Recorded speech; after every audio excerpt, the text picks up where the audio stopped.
world? It's your girl Brittany, and today I have somebody very legendary with me in my presence. Sisqo, what's going on? Hey, what's up, boo? How you doing? I'm doing good. All right. Okay, so much is going on with you right now. You just recently dropped the video to A-List with Waka Flocka. Yeah. And is your Last Dragon finished, or are you putting the final touches on it? Let's see. It's a couple of photos need some retouching, but for the most part, the music is done. I got like one other recall on a mix that a word came out a little too vulgar. So, but it's for the most part, it'll be ready for you guys on December 9th. Okay, fourth quarter madness. Turn up. Yeah. Yeah, so it's been what, like 8? A million years? 8 years since your last album? Since my last solo, I think it's more than that. More like 10. Really? Closer to 10 years since my last. 2004? It was 2003 was Drew Hill. Okay. So it's more like maybe 12 years. Okay. Does it seem like that long ago? Nah, cause ever since my last solo project, I've been both going back and forth with my solo live shows as well as live shows with the group. Right. So I never stopped working, just was working in a different avenue. So this is actually my first foray back into, I guess, the mainstream with a new studio album. Okay, so over the past few years, we've seen like artists like Chris Brown and like Tyga and like so many different other artists in the mainstream dyeing their hair.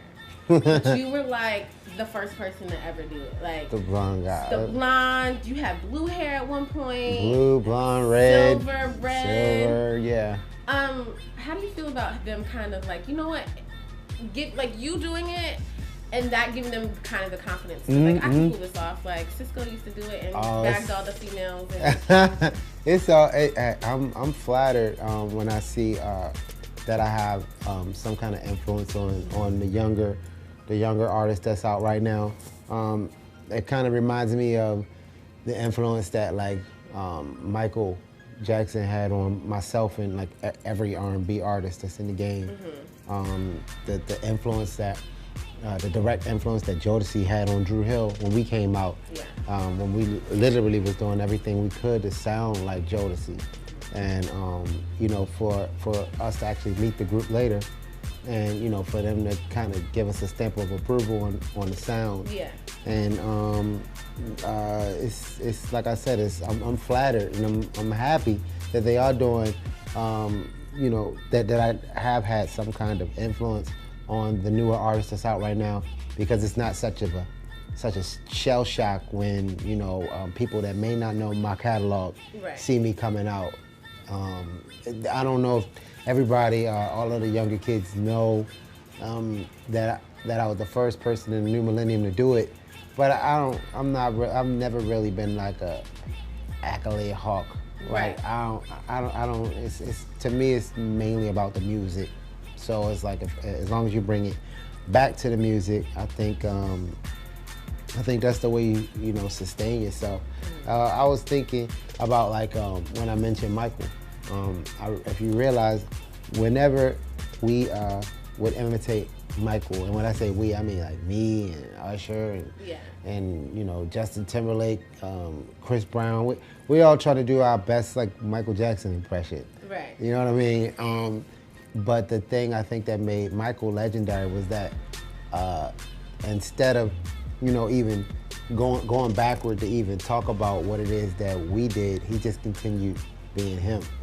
And that's kind of where I am. I'm like, you know, flattered with, you know, seeing my influence on the industry, and I'm just really anxious to kind of get out there and show people what I've learned from them. They may have learned some stuff from me, but I've learned a lot from the newer artists that's out right now. And music is always alive. It's constantly growing. I know, like earlier, it was a couple weeks ago, you got on the internet with you and Kyle from Jagged. Oh yeah. But I feel like you guys were brothers, and like I didn't. It was like watch a the video. skirmish. It was funny. Like it was like these two. Like because Kyle was crazy. Because I interviewed Kyle. That nigga is crazy. He is funny. He just say whatever. Come and, to like, mind, yeah. Yeah, because we were doing the interview, like, it was just basically me and Kyle talking, and everybody else was quiet because Kyle, like, runs the show. And I was just like, these, like, y'all are just too, y'all are funny. It was definitely more of a skirmish. It wasn't, I wouldn't even call it a fight. The fight to me is, you know, somebody throwing hands. Yeah, y'all and were just wrestling. it was, it's, you know, the kind of thing that happened, like, if you're from the inner city. And I can't remember what we were talking about, actually, but I do know we were, like, kind of talking, like, directly after it. Yeah. And that means it wasn't. If you can't remember what you guys are fighting about, that means it wasn't serious. It wasn't. I can't even say it was a fight. It actually looked more serious than it was. Yeah. Thank God for the internet that you can actually revisit Thong Song videos. But I didn't realize that you had so many cameos in that video. Yeah. Like Ja Rule, I think LL Cool J, I think Meth and Redman. Red and Meth were in it. Drew Hill was in the video. Yeah. What was like the most memorable thing about making that video? The most memorable thing about that video is the part, of course, that people didn't see. Some of the parts that people didn't see. We were shooting the video, and then it started raining, and then they had called me to do a show in Germany. So I hopped on a private jet, went to Germany, performed over there, and then flew back to America and finished shooting the video. No fucking way. All like, and it felt like one day because when we left America, it was daytime. When we got there, it was daytime. And then we came back, it was daytime. So it felt like one day. So obviously you're working on your new album. Correct. What about, you know, a possible new Drew Hill album? Oh, definitely. Okay. Definitely. As a matter of fact, if you notice, like when I'm with Drew Hill, I normally don't talk too much about what I'm doing solo. Right. I do my best. I don't mind doing it the other way. Talking about Drew Hill with my stuff. We're actually in talks to do our album for 2016. Okay. Which will be our 20th anniversary. Yes. So it's like I said, everything's about timing. Right now is my album, so don't not get my album and hold out for Drew Hill. No, you have plenty my of time. album is definitely a culmination. It's the third album in the trilogy. First album was Unleash the Dragon. Second one was Return the Dragon. This one is Last Dragon. It's the last piece of the puzzle, last piece of the trilogy. And it's just me as an artist expressing myself and the journey that I've had thus far. So.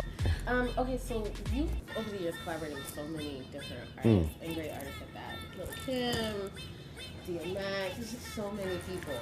When was like the last time you spoke to DMX? Dude, last time I spoke to DMX was the first and last, was it? It was the first and last time that we performed What They Want. Really? In DC on, I think it was like, that tour where him and Jay-Z and Birdman. Yeah. Yeah, it was that was like the last time I spoke to, and that was like way back when that song was out. Yeah, like that was what? 2000. 2000. It was like 99, 2000. I think it was 2000. If you had to choose for a woman to wear either a thong or go commando, what are you picking? I would have to, I would have to go with the thong. Okay, thong forever. Because everybody likes to unwrap a present. This is Global Grind TV. I'm Sisqo, and that's what you're watching. You said Pharrell sat at the board, right, like this. Pick me up on a helicopter and take me to, no, I don't know.